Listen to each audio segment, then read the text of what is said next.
End of multiculturalism. Swedes say immigration is top issue ahead of election. Immigration is the most pressing issue facing Sweden, according to a poll conducted ahead of September's election. The poll's findings suggest there is growing concern over Stockholm's open-door migrant policy. Some 20% of Swedes listed immigration as the main issue ahead of the country's elections, followed by healthcare, 19%, law and order, 12%, and integration, 10%. Since refugees started pouring into Europe in 2015, Sweden has welcomed more asylum seekers than any other European country in relation to its population. Nearly 163,000 people sought asylum in Sweden at the height of the refugee crisis in Europe, according to the National Migration Agency. Sweden's finance minister said in December that the influx of migrants had put a tremendous financial and social strain on the country.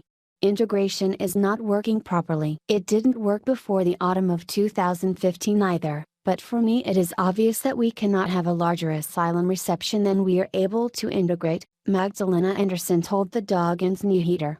As a result of the country's controversial open-door migrant policy, Swedish politicians have found themselves battling to win the support of a growing number of anti-immigration voters.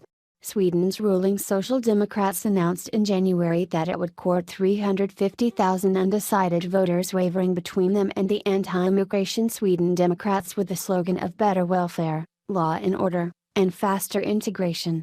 There is a desire among voters for someone to take control over the way society is developing, John Sanchi, the party's election chief, said after unveiling the new strategy.